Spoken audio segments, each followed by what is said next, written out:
Okay, Bismillah ar-Rahman ar-Rahim. So, just to recap what we talked about last time.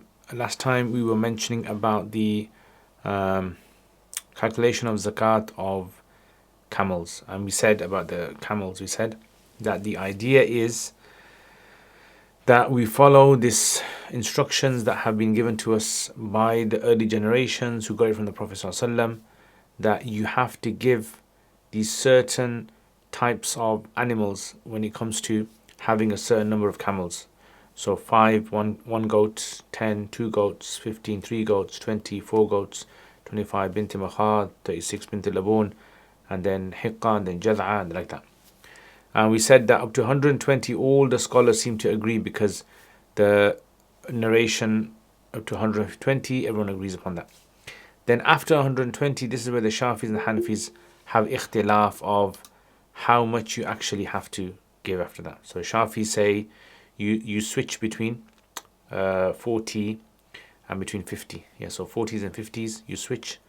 And the Hanafis say no, you have to restart the whole calculation again for every 50. Yeah. And then we talked about this. When I finished, I mentioned to you about Imam Sarakhsi. Now, I couldn't find Imam Sarakhsi saying this in his book, so I don't know where they quote it from. They just said Mabsut. I was assuming Sarakhsi. Maybe it's another Mabsut, right? But whoever it was, it seems as though it's a Sarakhsi statement, that the concept of giving one goat for every 5 camels is a rational concept. There's a rationale behind it. And that rationale seems to be that each goat is normally, in the time of the Prophet ﷺ, was worth 5 dirhams, 5 silver coins, and each camel, bint labun, was worth about 40 dirhams. So if you got 5 of them, that equals 200 silver coins. So 5 silver coins from 200 silver coins is like 2.5%. Yeah, so he says it seems to make sense. Now, Imam Fatul Qadir is the one that's the earliest person that's quoted this, and then Ibn Nujaym quotes it after him, and then others quote it. And they seem to do a rebuttal on him. They respond to him and say that no, this is not really kind of rational, because it's tawfiq, it's amr tawfiqi, in the sense that how do you know that the goat is worth this much, right? It doesn't seem to fit in with what's said in the other chapters. So this is something which, scholars differ in. Now, ultimately, like I said to you before, if you think about it, the whole of the Sharia is something which makes sense. There has to be like human rationale can theoretically grasp everything in Sharia. And that's what I was telling you before when I said to you that according to Imam Abu Yusr al-Bazdawi, he says that all of the illas, everything is ma'lul. Everything in the Sharia, anything that Allah basically tells us to do, it has to make sense.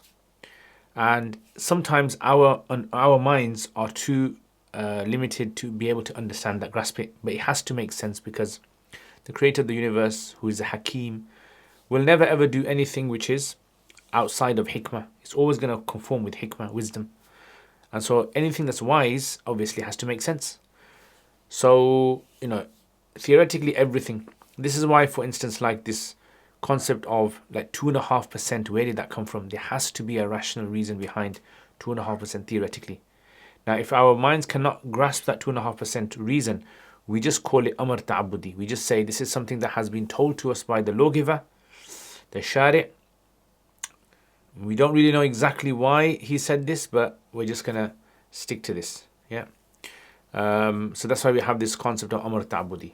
But the point that in Mabsut, if it's Sarakhsi saying this argument, it's something which has also been, I found other late Hanafis also kind of quoted this, but they didn't quote it in a negative way. It seems they quoted it in a positive way. So this is why, the idea is that maybe, is it possible that the Prophet ﷺ, when he chose this, like the camels and the goats and all that, maybe he did choose it in his time. Like, this is just like possibility. I'm not saying that this is what we follow, but is it possible that the Prophet ﷺ, when he said, if you have 5 camels, you give 1 goat, maybe he could see at his time that a goat was worth almost 2.5% of 5 camels. Yeah, maybe that's possible. Why can't it be possible? Yeah, and likewise when it comes to other things as well. So we have to, when it comes to Hanafi fiqh, we should not be, like I personally would say, we should not be afraid of exploring these possibilities. Not to say that we have to follow them, we're just saying we're exploring how far can ijtihad go. Like this is why, like if you look in the early tabi'in, you'll find ikhtilaf even in things like when it comes to qisas, yeah, like how much is each finger worth? Like we generally say that each finger is worth 10 camels. So if you chop someone's finger off, you have to give them 10 camels. If you got top 2 off, you got to give them 20 camels, 30 camels, and so forth like that. And there were other tabi'in who said, no, he said it's rational. So you look at the finger and you look at which finger is the most like needed finger, and then you base the number of camels on that. Yeah, so you have this idea. Now, why am I saying this for? I'm saying this because the Hanafis in the early years were attacked, because when it came to concepts of zakat and especially sadaqatul fitr, the Hanafis allowed giving a financial, a monetary amount, yeah, alternative, a monetary substitute for sadaqatul fitr. Or even, for example, like when it came to the camels, I didn't mention this, but you know these numbers that we have. If you have 5 camels, you give 1 goat, and you have all these camels that you have to give as zakat. They're all females, even the goats, yeah. Or the goats possibly could be male. So you give females in it. So the Hanafis say you're allowed to give males, but only in value. Yeah. So females, you can give the physical one or the value. But if you want to give a male, like let's say you've got an Ibn Labun. So you've got, for instance, like, I don't know, 47 or 48 camels. How much is it? You've got 37 or 38 camels, and you want to give a Ibn Labun. You can't give the Ibn Labun, but you can give, Hanafi say you can give its value. Where did the idea come that you can give value? If this matter is Amr Tawqifi from Allah, you can only give this. That means you can't give the value. Yeah. So this is why the Hanafis were attacked in the early years, because they came out with this idea that there is a rationale behind things. You can give like the value as well. So it's very important for anyone studying the Hanafi fiqh to have the possibility of exploring things. So explore, what about this? What about this? Now we explore rationale, but the difference between us and modernists today, this is the defining line between us, because someone can say, what's the difference between modernists today and between Hanafis who claim that they can rationalize everything in the Sharia? Yeah, and they come out with like, you know, these concepts. So we say the difference between us and between the modernists is, the modernists say that they can rationalize everything in the Sharia and change it based upon their rationale, except for 2 things, Tawheed, and except for character, like akhlaq. These 2 things can never change. So the modernists would say we can change all the figures of inheritance based on the changes of time. We can even change salat times as well. That's not a problem. Instead of, like, their argument is the 5 salat times they had in the Sahaba's days was based upon those kind of like important times in the days of, you know, average Medina resident. And nowadays we're living in a modern world where we have different timings. So now you can rotate your salat times. You can rotate your salat times around, for example. You can rotate your salat times around breakfast, lunch, and so forth. And because they just said those were the times for those people. Now, the Hanafis, they said you use rationale, but you have to stay within what the early fuqaha had said, what the early sort of Sharia, the Sahaba, the Tabi'een, they had said. You're staying within that realm. So in other words, you're grounding yourself in the ijtihad of the early scholars. That's much safer, because we know that the Prophet ﷺ had permitted for the Sahaba to do ijtihad, and by extension we know that the Tabi'een did. That's why, you know, this idea of when people criticize the Hanafis and say the Hanafis go against hadith, or they go against this and that, they were like the modernists of the past. No, the Hanafis have never been the modernists of the past. The Hanafis have always believed that the Sharia is a big blueprint, and we have to figure out what that blueprint is. But we stay grounded in the early sources, Quran and Sunnah. We stay grounded in those and ijma and all that. Yeah. Okay. So that's finished now. So now let's look at Faslun fil Baqar. This is a subchapter with regards to cows now. So Baqar, the word Baqar can be is this plural ism jins of Baqaratun. Okay, Baqaratun. And Baqaratun in Arabic can be used for male and female. Okay, so the word Baqaratun can be used for male and it can also be used for female. This ta does not necessarily mean ta'nith. Yes, a Baqara as opposed to a thawr, in English what we call a cow, as opposed to a bull, that's different. But in Arabic you can use the word Baqaratun and you mean male or female. This is why there was a famous debate between Imam Abu Hanifa rahimahullah and some other contemporary linguists at his time. So for instance, like they asked Imam Abu Hanifa rahimahullah a question about in Surah Namal, where Allah says, قالت نملة يا أيها النمل ادخلوا مساكنكم لا يحطمنكم سليمان وجنوده وهم لا يشعرون. So this ant, was it a male or female ant? So Imam Abu Hanifa rahimahullah's position was on this, because Imam Abu Hanifa had not only expertise when it came to fiqh, obviously he had expertise when it came to language as well. Now don't get Abu Hanifa confused with a famous linguist called Abu Hanifa as well. He's someone else that came later on. Yeah, so you'll see him in some dictionaries that are written. They'll say Abu Hanifa said this. So if you look in Lisan Arab, Taj al-Arus, and you write down Abu Hanifa, do a search, you'll find Abu Hanifa's name come a lot. But he doesn't refer to Nu'man ibn Thabit. Okay, this is a different. So Imam Abu Hanifa rahimahullah, when he was asked about this ant, he said it was a female ant. Yeah, and the reason why he said it's a female ant, because Allah said qalat, that qalat. So it wasn't necessarily namlatun meant female, but he said because Allah said qalat namlatun, that wahid, muannath, ghaib, fi'l was indication. Anyway, that was his position. Others differed with him on this matter. I just thought I'd mention this to you guys. Now the word baqar, it actually means to scratch, to, and normally the Arabs would say baqara yani batanuhu. It means like to kind of like to carve out, to take out, empty out, yeah, everything that's in the stomach. Baqara. And they say the cow is called a baqara, yeah, because it kind of like it scratches the ground when it walks. It leaves imprints in the ground. Wallah Allah, that's one opinion, and there's a few other opinions. You can read more about this in Binaya talks about it as well, and there's also linguists, yeah, in Radd al-Muhtar you can check as well. So Faslun fil Baqar. So this is cows now. So cows are normally like animals that are used for providing milk from cows. Also the meat as well. So there's various sort of like things that cows are utilized for, and also for work as well, carrying things. So sometimes cows are used for carrying or even pulling things.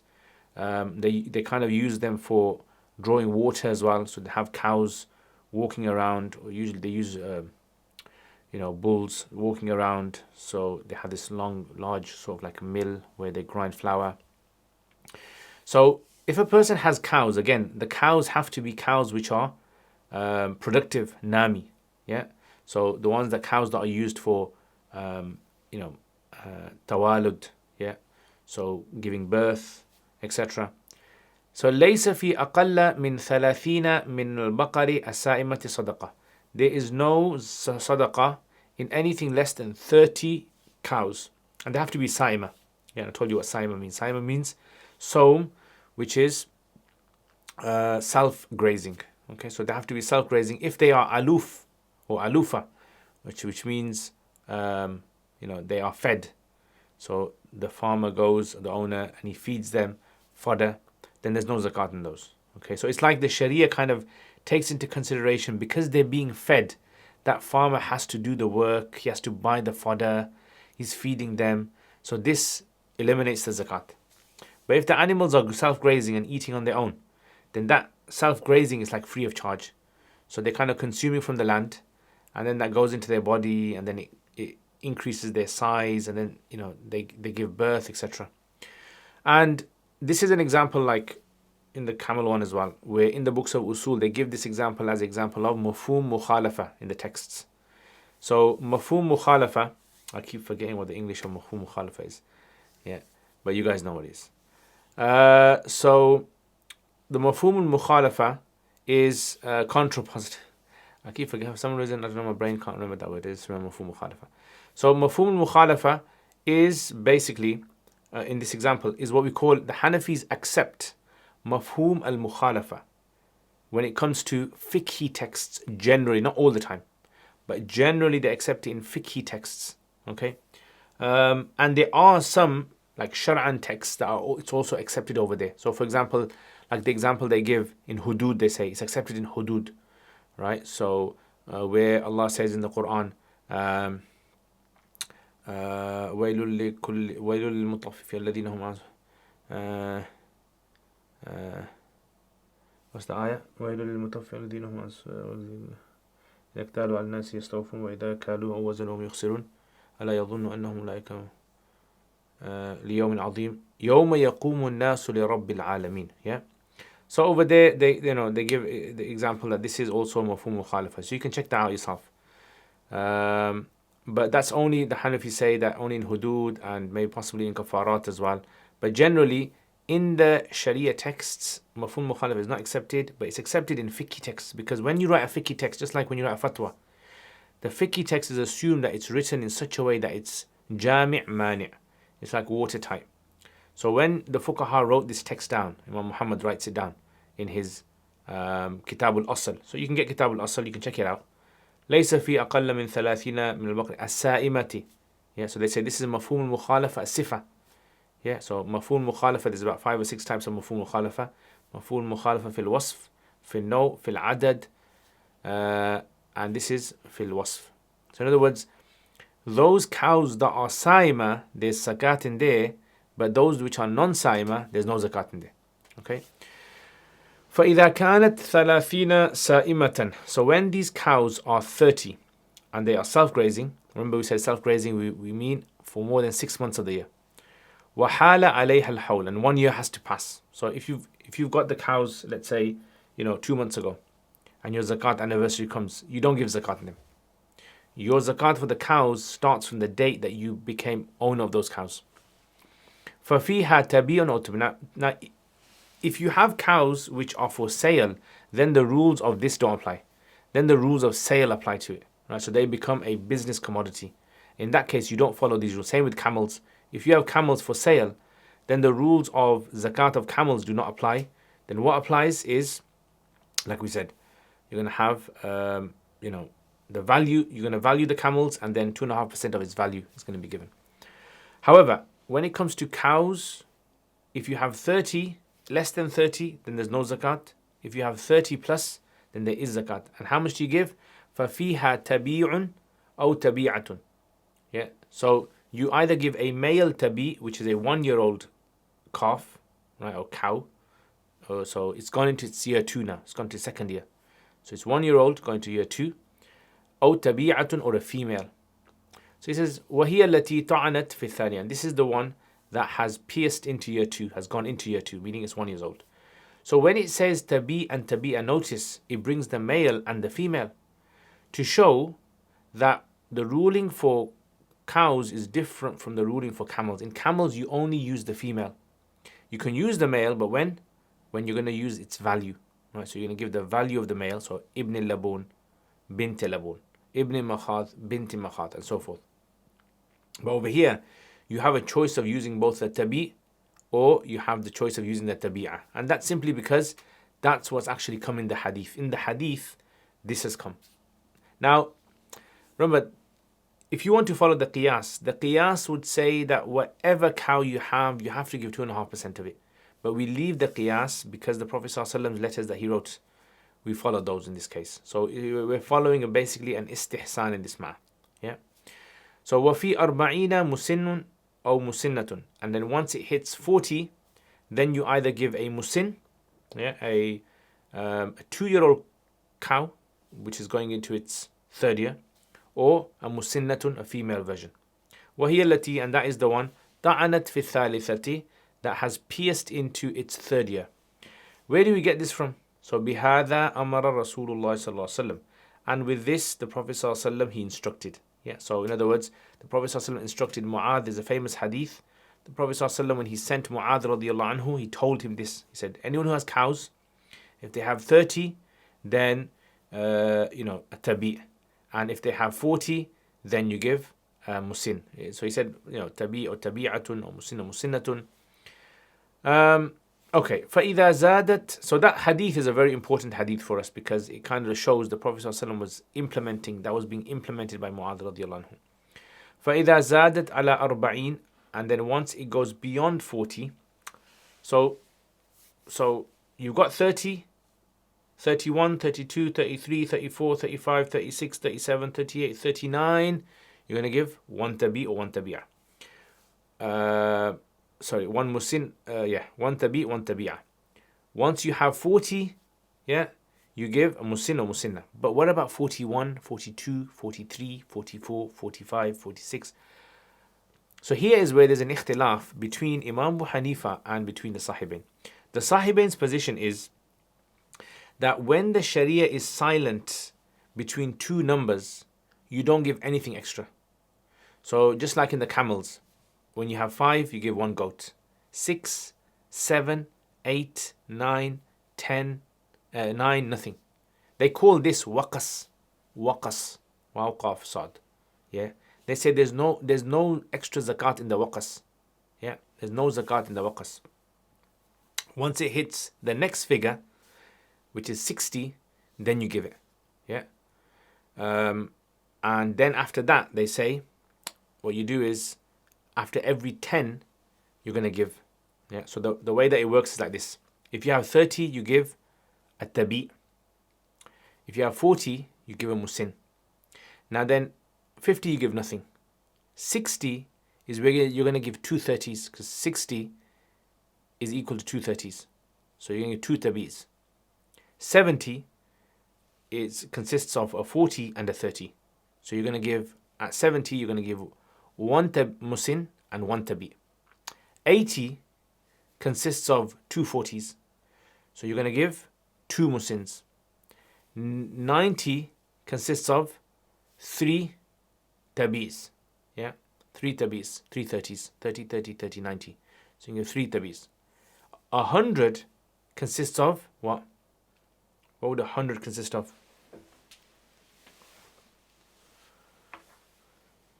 Anyone know? 100 consists of? Yeah, 140 and 2 30s. Yeah, so 1 musin, 2 tabis. Okay. And 110, how much would 110 be? 110. What is 110? So, don't worry if you're not understanding the calculations easily. Don't worry. Imagine it like a person has a bunch of keys and they're trying to open the door, and they don't know which one opens the door. So you got to try different possibilities, right? This one and this one. So the same with this. You got to say, okay, how much goes into 11? 110. It consists of 2 40s, 2 40s and 130. Yeah, 2 40s and 130. Yeah. So 240, 130. So and 120, what does 120 consist of? 120. Yeah. Yeah. So you can either have, for 120, you can either have 3 40s or you can have 4 30s. Yeah. So either. You can have either. Okay. Okay. Now that actually reminds me of a thing that I didn't mention to you guys yesterday. When it comes to camels, some of the camels numbers, like there is ikhtilaf between Sarakhsi and between some others with regards to if you can give 2 possibilities. Now I'm not going to go into that, but if I do remember at the end, I'll try to just touch on it. But otherwise, going to here, you could possibly have a number like 120, which is made up of 4 30s and 3 40s. That's why you can have 2 possibilities over there. Okay, so anyway, so you got the idea now. So if I said to you, for example, 560, you should be able to work out what goes into there. Again, it's going to take you a bit of time. Yeah, so how many 40s go into 560, or how many 30s go into it, and so forth, and you figure it out. Okay, Now let's go back to this. So this is the Sahibain's position. Okay, Sahibain's position is this. They say that between 40 and between 60, there's no waqas. Yeah, there's no waqas. So therefore, you don't do any extra calculation because it doesn't come in the hadith. However, Imam Abu Hanifa has three reports of what he believed. There was three reports. The first report is the one that's mentioned in the text here. Yeah, so this is seems to be the Zahir riwayah of Abu Hanifa that's been mentioned here. And that is that Imam Abu Hanifa says that, now here's where I try to look in lots of books to try and figure out what the official position of Abu Hanifa is. I looked in Al-Asl, which is Imam Muhammad's work, and Imam Muhammad simply just says this. Abu Hanifa said, when you have 30, you give tabi. When you have 40, you give musin. And after 40, anything above that, it's bihisabihi. It's according to its calculation. Right? That's all it says. So that's one thing I found. However, some of the texts that I found, they've actually said that according to Imam Hanifa, this applies from 40 to 60. Meaning that if you have 30, you give one tabi. If you have 40, you give one musin. If you have 60, you give two tabis. Yeah. But anything between 40 and 60, it's according to its calculation. Yeah. So that is something which, I mean, that some texts seem to say that the official position of Abu Hanifa was that between 40 and 60, but Imam Muhammad's Asl doesn't mention 60, it just says above 40, anything above 40, it's according to his calculation. And, I've tried to look in texts, and some texts, I don't know, it's strange because no one's really kind of like really clarified this point. So I've got to speak to some ulama about this. Maybe they have some answer to this, but I couldn't find anything. So anyway, the opinion that he's mentioned over here is that from 40 to 60, so Imam Quduri has actually gone with this, that from 40 to 60, this is what it is. Yeah, so 40 there's a musin, 60 there's two tabis, but 41, 42, 43, 44, all the 59, it's according to the calculation that is. This is the one opinion, okay? So what does this opinion mean then? So this opinion in that case would mean, so whether we take it to mean anything above 40 or we take it to mean anything above 40 to 60. So he says that when you have 40, you give a musin. But when you have 41, you give a musin, and you give 1/40th of a musin, a 40th of a musin. And if you have two, then you give 2/40ths of a musin. And then if you have three, you give 3/40ths of a musin. And if you have four, you give 4/40ths of a musin. So that's an easy way to understand it. And the way that they explain is they basically say that you give, if you have 41, you give one musin and you give 2.5%, rubu ushur, 2.5% of the value of a musin. So you find out the value of a musin. Let's say a musin costs, I don't know, £400. So you give 2.5% of that. Yeah. So it's the same thing. I'm just saying the same thing in two ways. It's easy to understand. So all the way up to 59. Yeah. So if you have 59, then obviously 59, then that means you're going to give, 19/40ths. 19/40ths. Yeah. Of a value of a musin. Okay. That's one opinion. Second opinion is opinion that Imam Hassan bin Ziyad has reported in the Ghair Zahir Riwayah. Hassan bin Ziyad has reported. So Hassan bin Ziyad, what does he say? He says that Imam Hanifa said that from 40 to 50, meaning 41, 42, that the 9 numbers, the 9 digits, between 40 and 50, there's nothing there. Yeah, there's nothing. The next time you give it is at 50. So at 50, you give the value of, the half of a musin, yeah, or whatever it works out to be. How much is it? 10th of 40, not 10th of 40, 10/40ths, yeah, 10/40ths of a musin. And then there's nothing at 51, 2, 3, 4, 5 up to 9. So in between there's nothing, but at 50 there is. That's according to Hassan bin Ziyad. Okay, and the third opinion, this is from Asad bin Amr. So Asad bin Amr is a not well-known student of Abu Hanifa. Yeah, so Imam Hanifa had the famous ones, Abu Yusuf, Muhammad and Zufar, but there's also other ones as well, which you'll find in the books like Nuh ibn Abi Maryam, Asad bin Amr, and others. So Asad bin Amr, he reports that Imam Abu Hanifa rahimullah was on the position of the Sahibain. Yeah, so the Sahibain's position, that is, I told you in the beginning, there's nothing between 40 to 50. And then it just shifts between tens. It just shifts at tens. So, everyone understand these three positions? Or shall I say them again? Does that make sense? Three positions? Yeah. Now, if you want to study the Hanafi madhab very, very well, right, then what you have to do is you need to be aware of the opinions in every masala. Now, in the beginning, for a beginner, it's not a good idea. So, for a beginner, you just understand the masala. And if someone wants to go advanced into Hanafi fiqh, then for every masala, wherever there's a multiple array of opinions, you need to encompass them, you need to record them. So you need to have an idea of what the opinions are.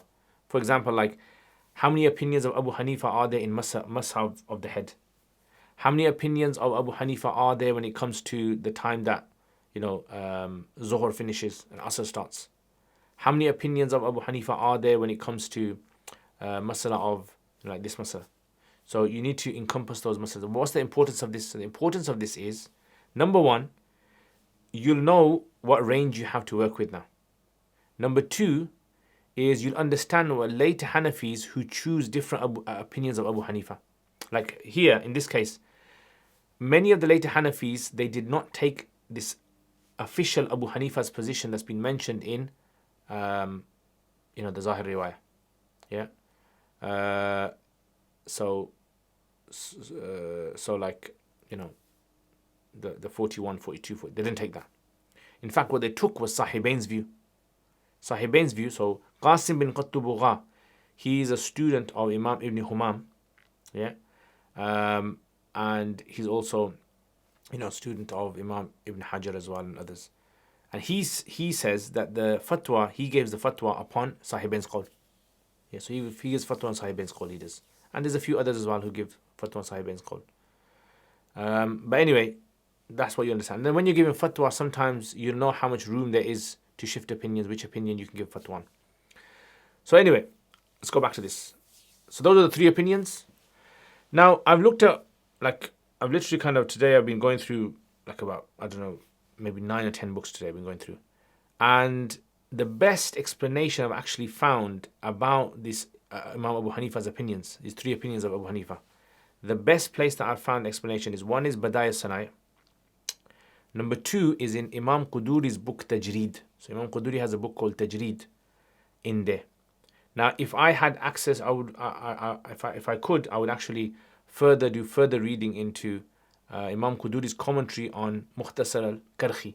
Mukhtasar al-Karhi is a text, and Imam Quduri, he did a commentary on that, and they say his Quduri is actually based upon this. So I would actually look into there as well. Yeah. So anyway, I don't have time to go into the Tajreed discussion because it's quite long and it's quite complex as well. Yeah, but maybe just you can make a future reference, and then when you get time in the future, you can actually start reading through that. Yeah, it's Imam Quduri's Tajreed is a very, very, very useful book. I think people underestimate Imam Quduri. They seem to give Imam Hidayah more status than Imam Quduri himself. But Imam Quduri seems to have been a much greater faqih than Imam Hidayah. Yeah, without a doubt. So, in the Abu Hanifa, فِي الْوَاحِدَةِ so according to Abu Hanifa, he says, فَإِذَا زَادَتْ عَلَى 40, when the number of cows increases above 40, وَجَبَ فِي الزِّيَادَةِ, then in the excess, there is an obligation بِقَدْرِ ذَلِكَ إِلَى 60, according to that, all the way up to 60, and I explained to you how you work that out. So when you have 41, you give a musin, and you give 1/40th of the value of a musin. And you have 2, you give 2/40ths. Yeah, and then like that. فَفِي الْوَاحِدَةِ الزَّائِدَةِ, so when you have one extra, meaning above 40, i.e. 41, رُبْعُ أُشْرْ مُسِنَّةِ.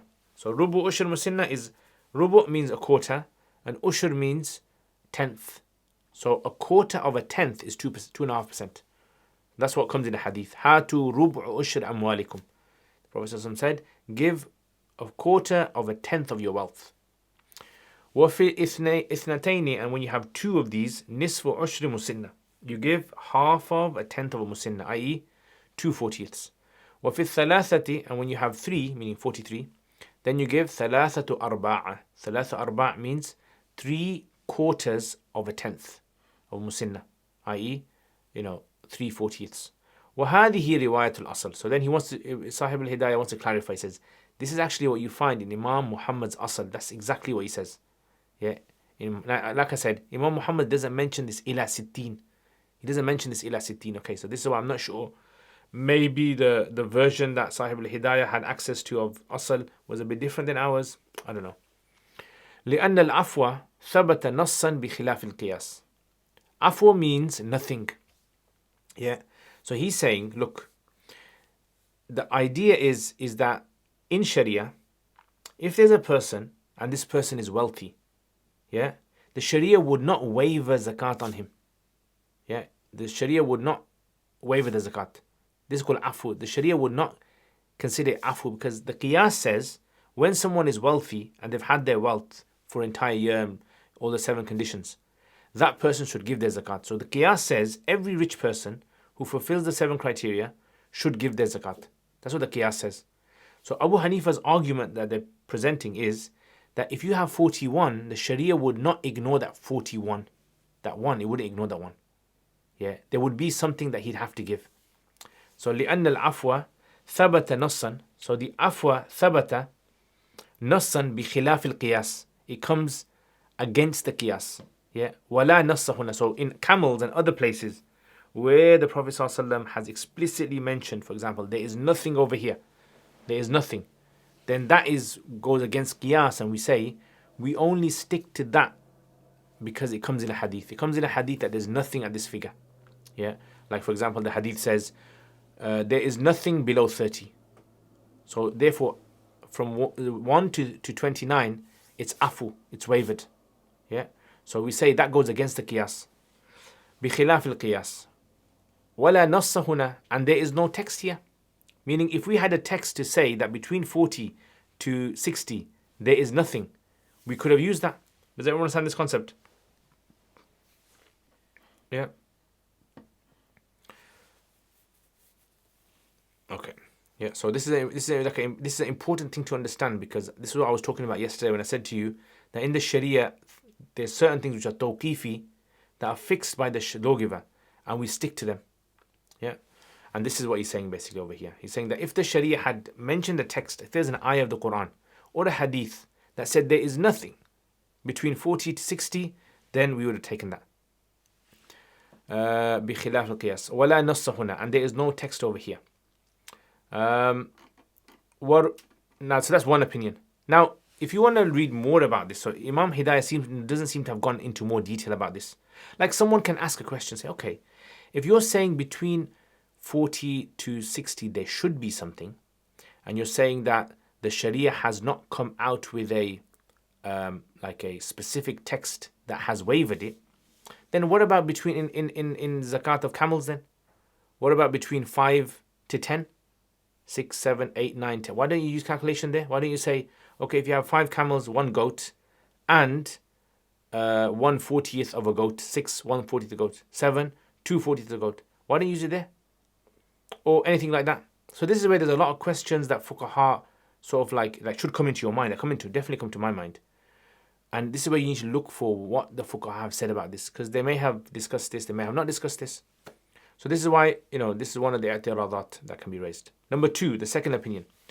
وَرَوَى الْحَسَنِ عَنْهُ, and Hasan ibn Ziyad has reported from Imam Hanifa, أَنَّهُ لَا يَجِبُ فِي الزِّيَادَةِ شَيْءٌ, that there is no obligation in anything extra above 40, حَتَّى تَبْلُغْ خَمْسِينَ, until it reaches 50. So basically, according to this opinion, it seems as though Abu Hanifa held the position that you don't have anything between what they call uqud. Yeah, the uqud are like the tens. There's nothing between the tens. So you only hit your zakat when you hit a 10. Yeah, so at 40, then 50, then 60, then 70, then 80, like that. But in between, there's nothing there. Now, again, here he doesn't seem to have, he doesn't seem to have gone into much detail about this. But like I said, if you want to read more detail about this, Imam Quduri in his Tajreed has actually gone into this. He discusses the concept of like 9 digits, between 40 to 50, the 9 digits. He talks about that. ثم فيها مسنة, and then after that, فيها مسنة وربع مسنة. Yes. So he says after this, he says once you hit 50, then you give a musinna, and you give a rubu musinna. You give a quarter of a musinna. Yeah, or thuluthu tabi, up to you. So you can. Why is this for? Because if 40 equals 1 musin is 40. If you add 10 extra, remember they're rationalizing it now. This is the rationalization. So if you have 50, that extra 10 is going to be equal to a quarter of a musinna. Or that extra 10 is going to be equal to a third of a tabi. So he's saying, well, you can either give a musinna and a third of a tabi, or you can give a musinna and a fourth of a musinna. Up to you. Yeah. لأن مبنى هذا النصاب. So, and the reason for this is because the foundation, the basis for this nisab, this sort of like figures that the Sharia gives us, على أن يكون بين كل عقدين وقص, is that between every aqad means like a 10, yeah, 10, 20, 30, 40, yeah, between every 2 tens, there's going to be waqas. Yeah, waqas means like I told you, interpretation of waqas, that one interpretation of waqas is like wavering, afu, nothing in between. Yeah. وفي كل عقد, and if you want to read more about this word waqas, Imam Aini, Sahib al-Binaya, he's discussed this. Yeah. He talked about this, and he's mentioned like some people have like criticized this and blah blah blah. You can talk more about that. I'm not going to go into it. وَفِي كُلِّ عَقْدٍ وَاجِبٌ, and then he says he believes that in every 10th there is an obligation. So again, see this rationalization. There's a clear rationalization here that Abu Hanifa seems to have said that at every 10 there has to be something, but there's no hadith in our possession, any hadith that mentions that at every 10 there is something, right? There's nothing for 50 anyway. Okay, so that's the second position. The third position of Abu Hanifa is this one. قال أبو يوسف ومحمد لا شيء في الزيادة حتى تبلغ 60. There's nothing in the ziyada, in anything which is beyond 40, until it reaches 60, meaning 41 to 59. Nothing extra. Same musin. So let's say, for example, there's 19 guys. Yeah, 19 guys. Guy number 1 has 40 cows. Number 2 has 41 cows, 42, 43, 44, and 19th guy has 59 cows. Each one of them only has to give 1 musin. Okay? Each one of them only has to give 1 musin. So he says, وَهُوَ رِوَايَةٌ عَنْ أَبِي Hanifa. This is the Asad ibn Amr. So Asad ibn Amr, student of Abu Hanifa, this is his riwayah from the Sahibain. And this is the one that the fatwa is upon. So later Hanafis are given. Now why have they given a fatwa on this? That's also another long discussion as well. Of why do we shift away from Abu Hanifa's opinions, where the madhab should be Abu Hanifa's opinions? Yeah. So if you want to read more about this, there's actually a very good book that's been written by Sheikh Saeed Bakdash. Yeah, so Saeed Bakdash is a contemporary Hanafi today. He's I think the son-in-law of Sheikh Muhammad Awama. And he's written this book called Takween al-Madhab al-Hanafi. Takween al-Madhab al-Hanafi. And in there he's actually gone through how Hanafis in history have given fatwa. Like when they've shifted away from like Imam Hanifa's opinion and taken Sahibains or others. And this is what I was saying to you guys, remember before when I was saying the concept of mufta bihi, that there's an official mufta bihi position. This concept isn't really a solid concept because we see historically different Hanafis held different views. Like if you went back in time and you were living in Imam Sarakhsi's city, Imam Sarakhsi would have given a fatwa on a certain thing. And then if you went to another Hanafi city where there was another Hanafi scholar, you might have heard another Hanafi scholar give a fatwa on something else. Yeah, so there wasn't like this concept that in every era there was one mufta bihi fatwa that everyone took. That didn't happen. Nowadays it's become like a trend now. It's become like you could say almost like or you can almost say the most orthodox official position that a lot of people hold. that there's a mufta bihi position and you can only act upon that. But that's not necessarily correct. So he says, what's the reason for this? لقول عليه السلام لمعاذ, because Mu'adh, the Prophet said to Mu'adh, لا تأخذ من أوقاص البقر شيئا. So he said to him, do not take from the waqas, the awqas of the cows, anything. Now what does waqas mean? Because when the Prophet ﷺ says something in a hadith, that hadith is open to interpretation. Like whenever we receive a hadith, like لا إيمان لمن لا أمانة له, why don't we take the zahir meaning of this hadith? Or for example, like a hadith of al-majalisu bil amana. Why don't we take the zahir meaning of what this hadith means? Why do we have a slight interpretation? Or la salata illa bi fatihatil kitab. Why don't we take the zahir meaning of this? Yeah, because behind the hadith there could be like a specific meaning the Prophet ﷺ was intending. And when we read a hadith, we understand another meaning. So we need to understand the meaning the Prophet ﷺ meant. How do you know that? You have to obviously, look through what the Sahaba said about the hadith and what the Tabi'een said about that, what the Fuqaha say about the hadith. And this is why Imam Tirmidhi says in his book in Kitab al-Hajj, he says, وَالْفُقَهَاءُ أَعْلَمُ النَّاسِ بِمَعَانِي الْحَدِيثِ. Al-Fuqaha أَعْلَمُ النَّاسِ. The Fuqaha were the people who knew the ma'ani of hadith. The muhaddithin, they were the ones that simply just transmitted it. But the scholars who had fiqh understanding had the skill to interpret hadith. Okay, so this is why you'll see this a lot in Hanafi fiqh.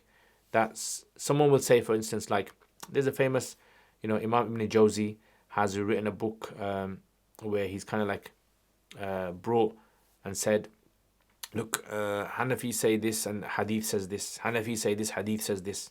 As though Hanafis are going against hadith. Yeah. So again, people accuse Hanafis of going against hadith, but that's not necessarily true. If you're saying going against hadith in the sense that they were going against the Prophet ﷺ, that's wrong. But if you're saying going against the interpretation of another individual, that's possibly correct. So what does awqas over here mean? So he says, فَسَّرُوهُ, those people who hold opinion number 3, they interpret the meaning of waqas مَا بَيْنَ أَرْبَعِينَ إِلَى سِتِّينَ. Yeah, that's what they said. That's one interpretation.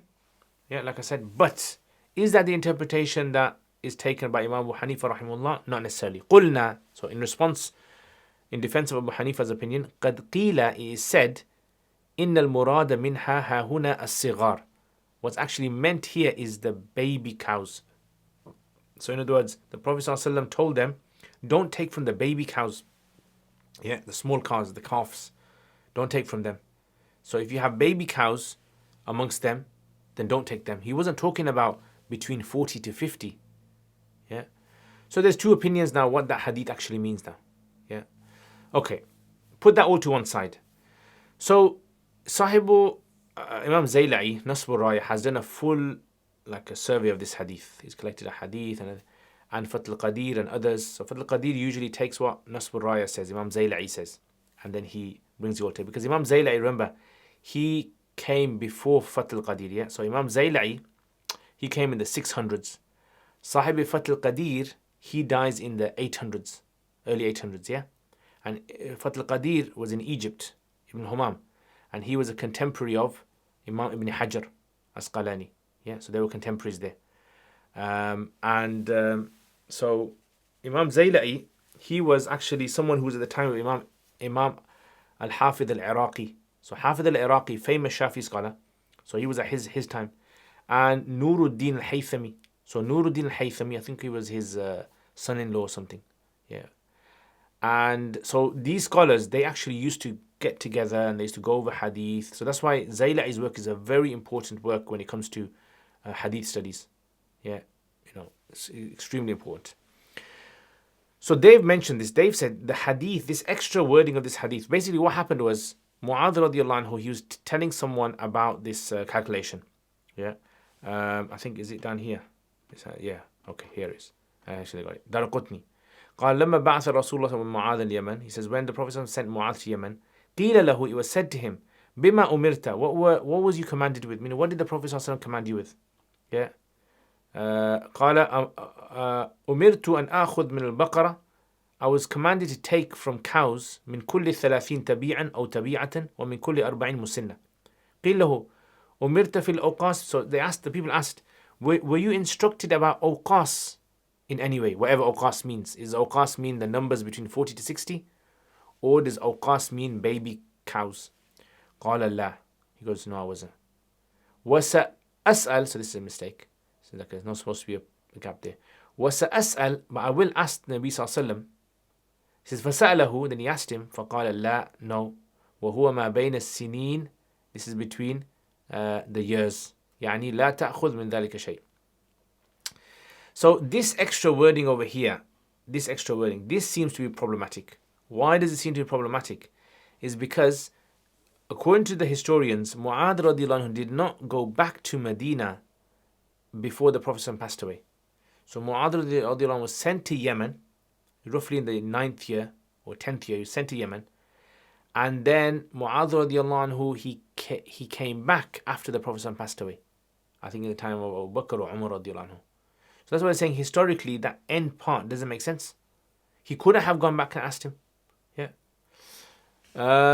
So this is why there's a problem over there according to, from a hadith point of view. So okay, so let's go continue. ثم في الستين.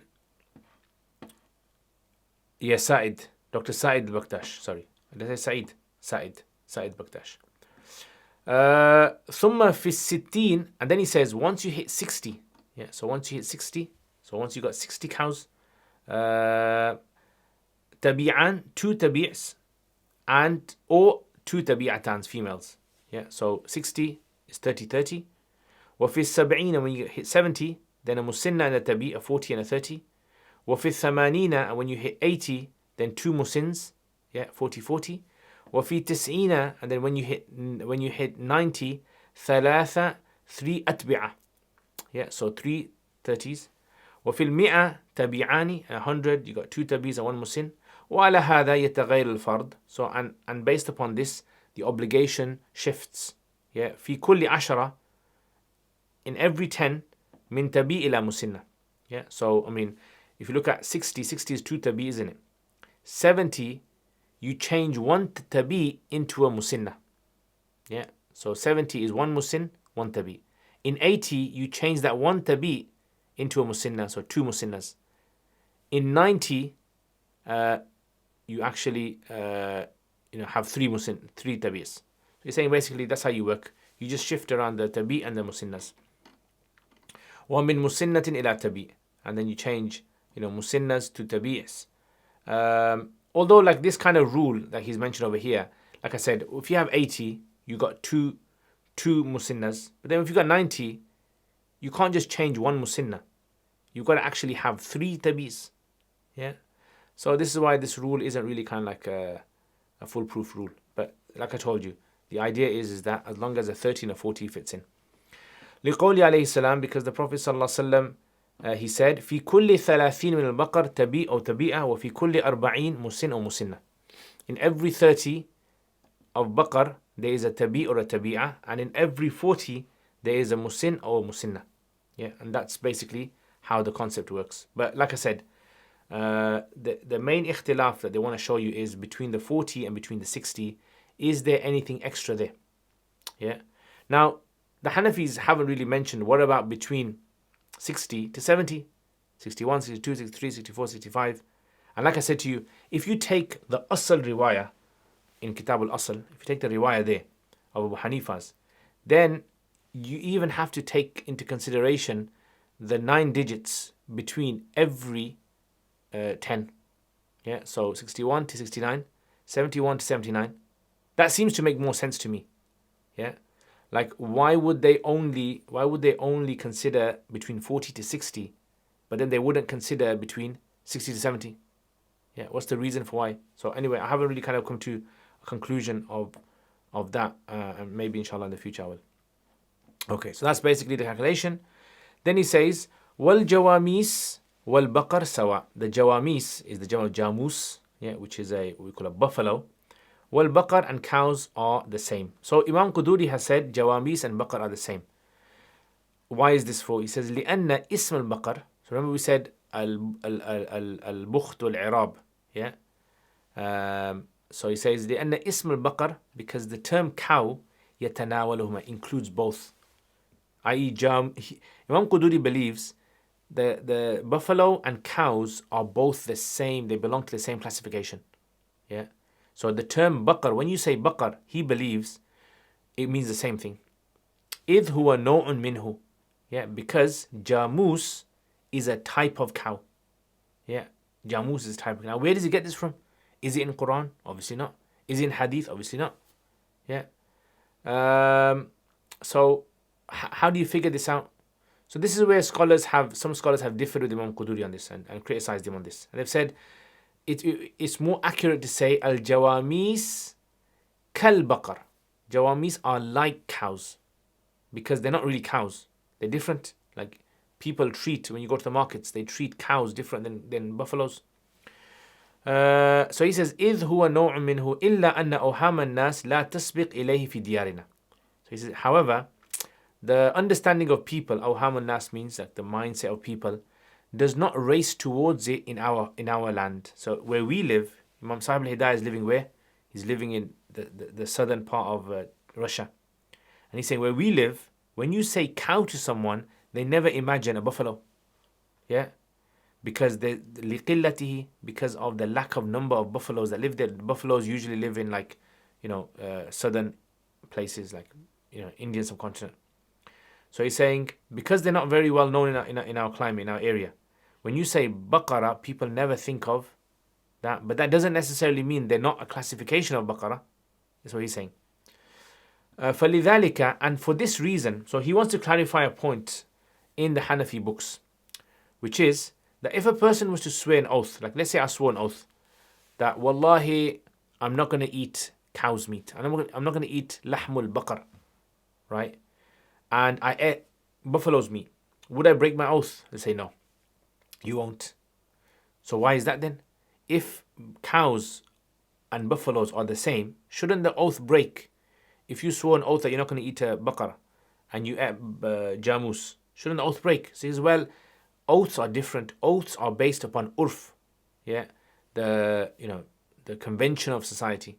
So he's saying in our society, in the southern part of Russia, he says we normally in our society, when we say the word cow, we generally mean that specific animal which we refer to as a cow. Yeah, so that's why if someone swore an oath about a cow, then they only apply to that. It won't apply to a buffalo. But in the concept of zakat, zakat is not based on urf. Zakat is not based upon what the urf understanding of a cow is. He's saying that the buffalo is a type of cow. Yeah.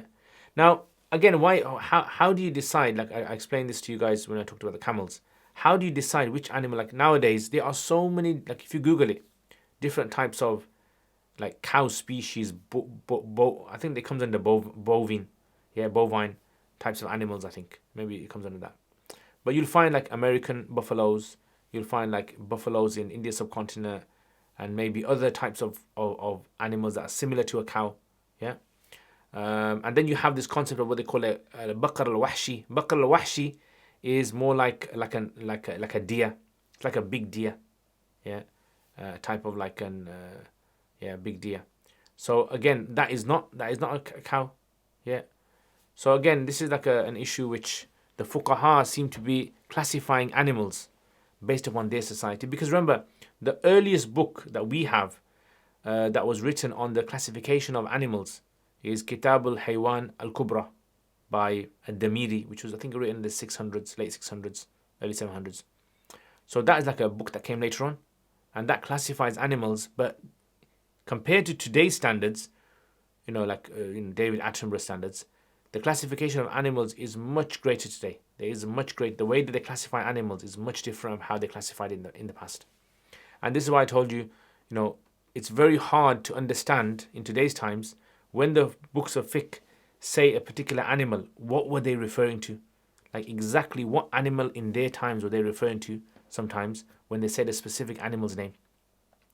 Because they didn't have pictures, they didn't leave us pictures, or they didn't have like a Latin scientific name for that particular animal.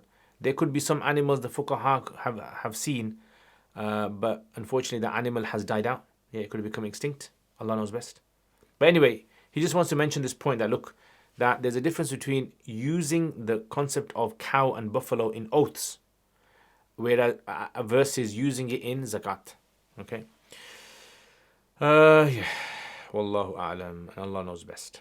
Okay, I'm just going to mention a few extra things that I've written down, and then I'll just summarize. If you have any questions, you can put them questions in. Okay, so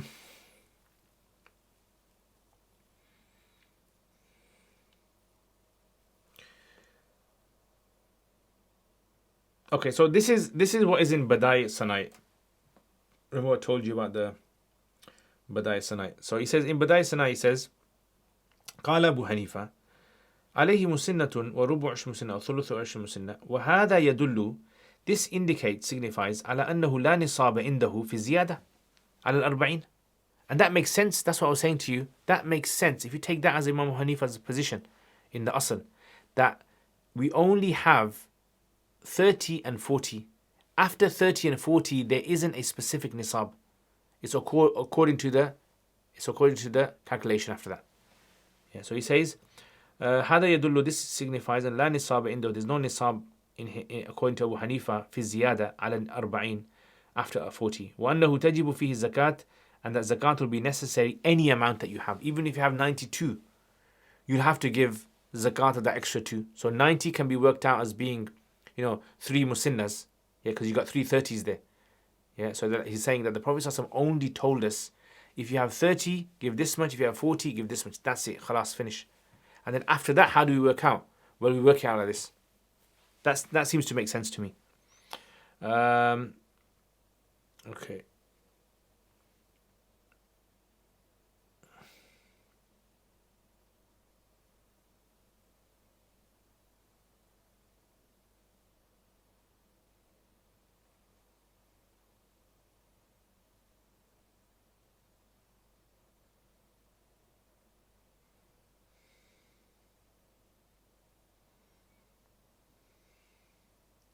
Yeah, then he talks about, like I said, he talks about that issue of, this idea of if the Sharia has not mentioned anything, then technically the Qiyas says that every rich person has to give 2.5% of their wealth.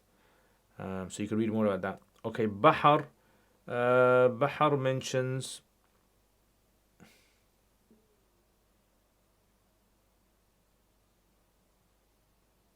yeah, he says, ظاهر الرواية ما في المختصر كذا في غاية البيان.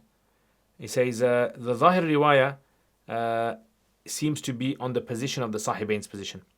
لكن في المحيط, however, in Muhit al-Burhani, the Riwayah of Asad has been declared to be the most balanced of all the opinions. And other Hanafis have actually given fatwa on Imam Sahibain's, yeah. But, Muhit Burhani says, A'dal al-Aqwal, this is the most balanced aqwal, yeah. Asad is the third opinion, yeah, which is the Sahibain's position. Okay.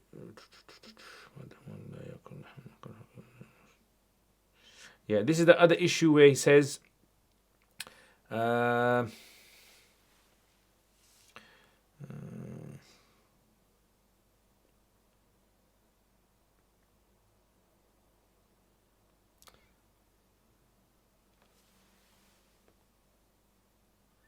okay, so when it came to that swearing of the oath masala, yeah, he says, وفي فتاوى قاضي خان, this is in Bahr Raik.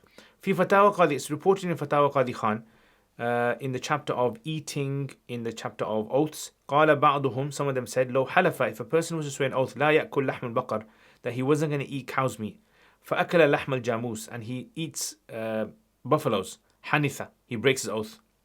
ولو حلف, and if he was to actually swear an oath, لا يأكل لحم الجاموس, that he wasn't going to eat buffalo.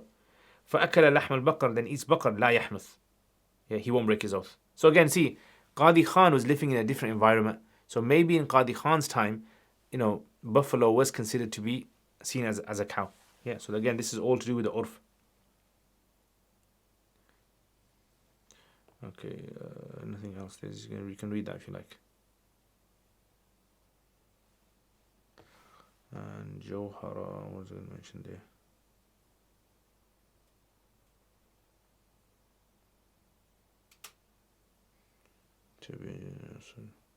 Okay, yeah, that's it. I don't think there's really anything else. to mention.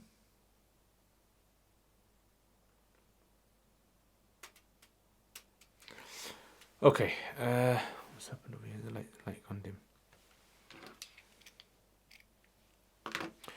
All right, so just to summarize, if you have any questions, you can put the questions in, inshallah. So we said cows, baqarah, 30 and then 40.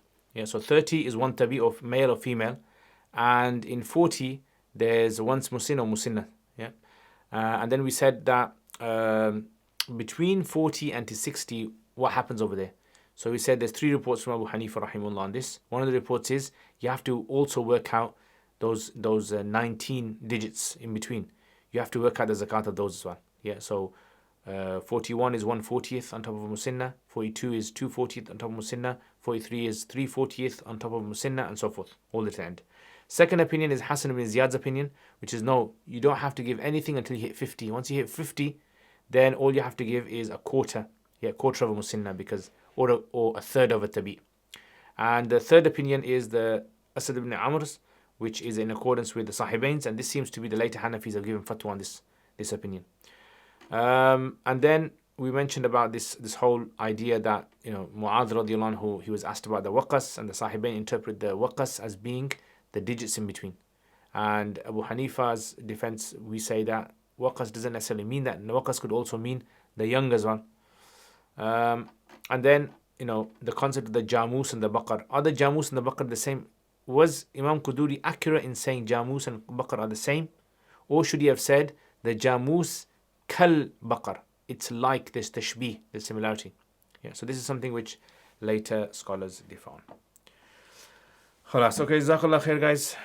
Female camels given as zakat, but gender doesn't matter in cows. Why? Because it hadith.